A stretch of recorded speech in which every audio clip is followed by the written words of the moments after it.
할렐루야, 주 안에서 평안하셨습니까? 2021년도 어느덧 막바지에 이르렀고 이제 2022년을 눈앞에 두고 있습니다.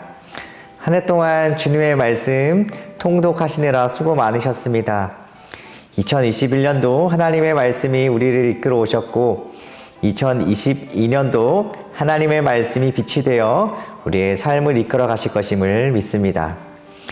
이번 주 성경 통독은 2021년 마지막 주간으로서 마지막 장 베드로후서부터 요한계시록까지 살펴보도록 하겠습니다.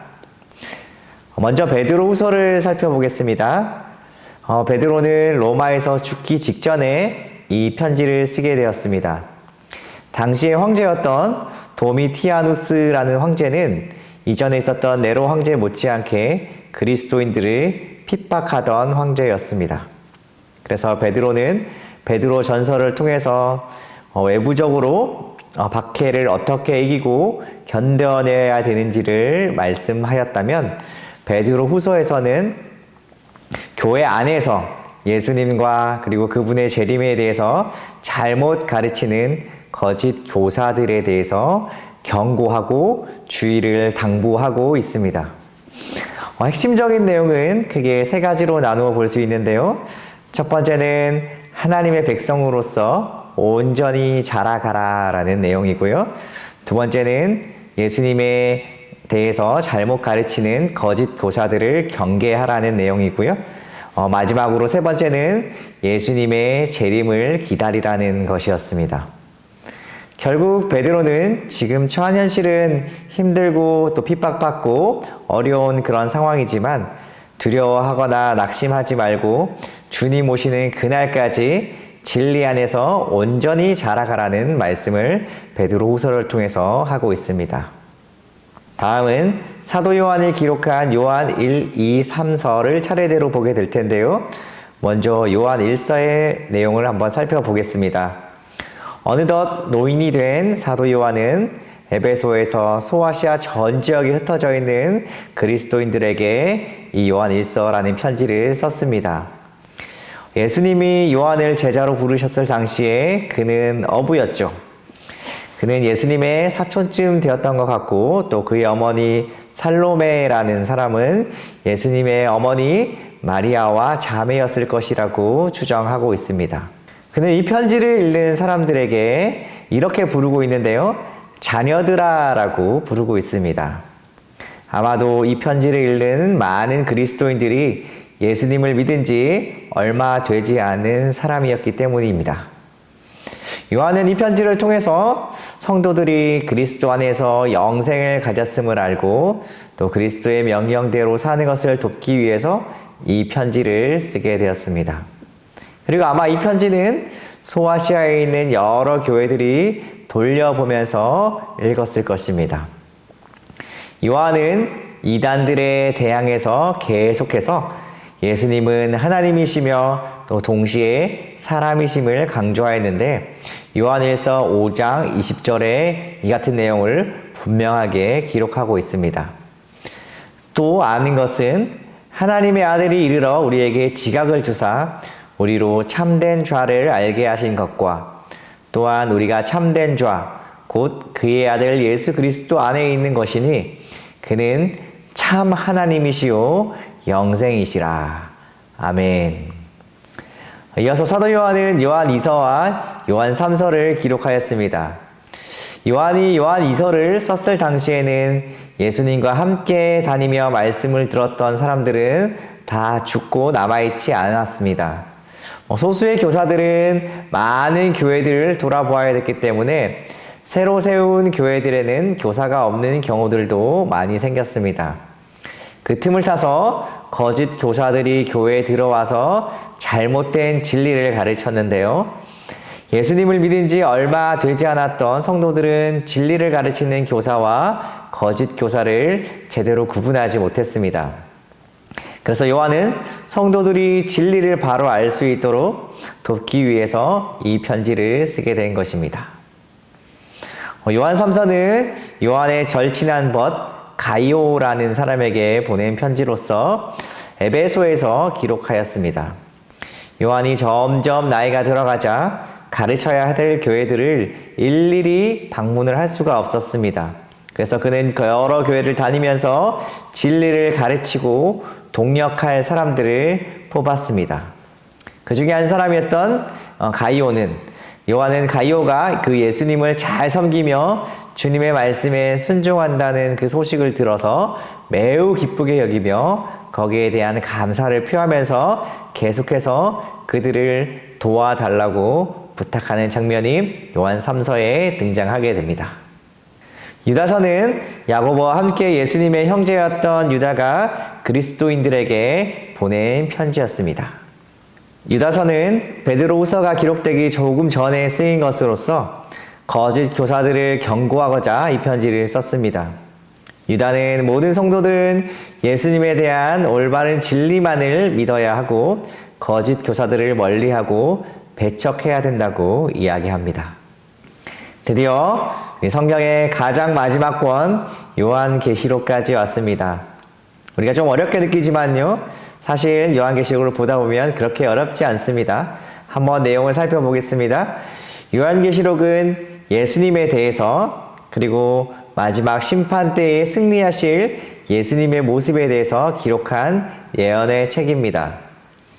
당시 로마인들은 사람들에게 로마 황제를 숭배하라고 계속해서 강요했습니다. 이런 상황에서 그리스도인들은 황제를 숭배하지 않고 오직 하나님만 경배했기 때문에 로마인들에게 큰 핍박을 받았습니다. 요한도 이 중에 한 사람으로서 반모라는 섬에 갇혀서 유배 생활을 하게 되었는데요.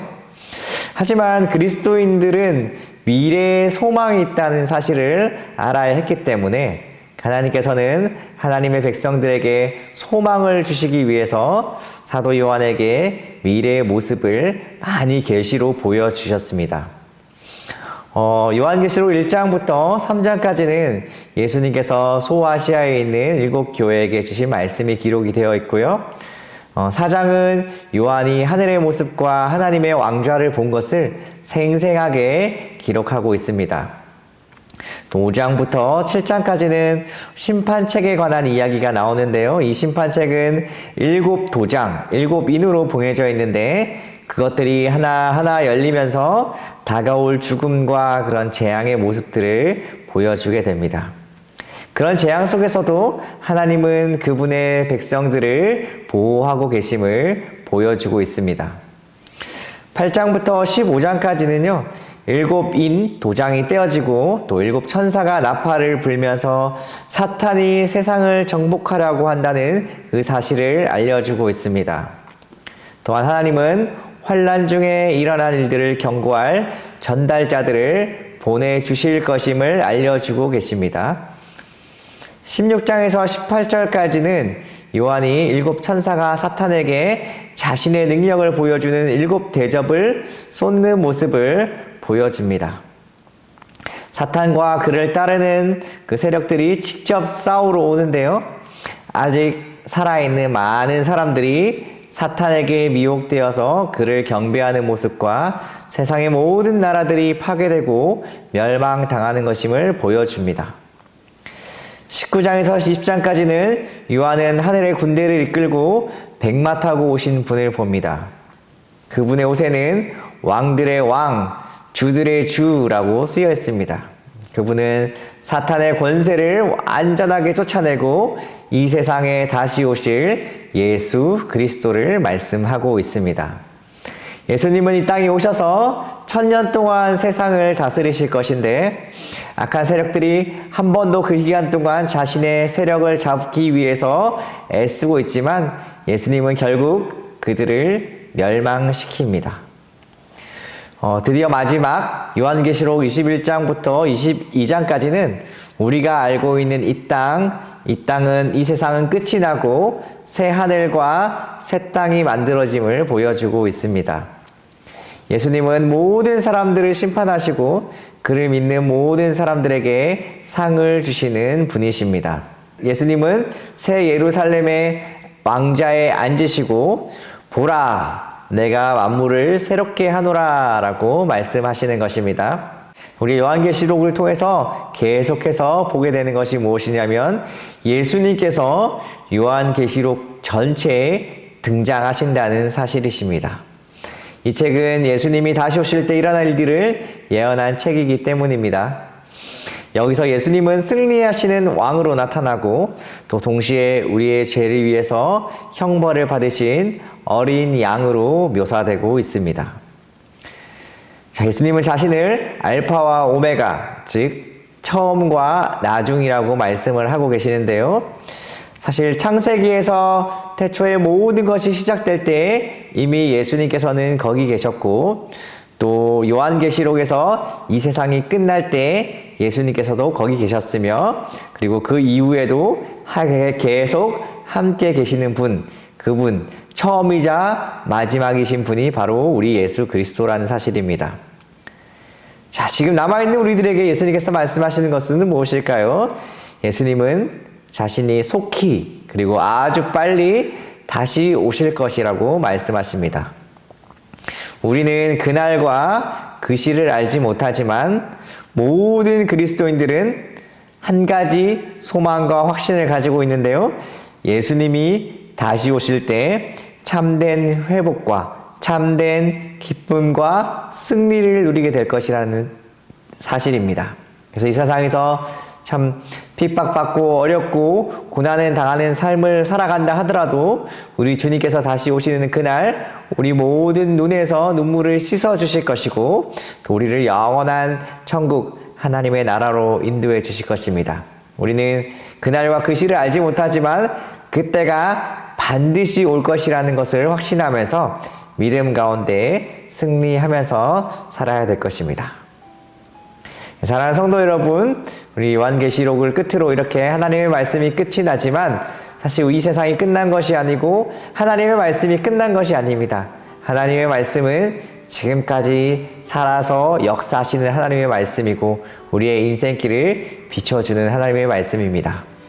올 한 해도 하나님의 말씀으로 살아오시면서 승리하신 것처럼 우리 다가올 2022년 한 해도 하나님 말씀 통독하시고 또 묵상하시며 함께 읽으시면서 하나님의 말씀으로 승리하시는 한 해가 되시기를 주님의 이름으로 축복합니다. 감사합니다.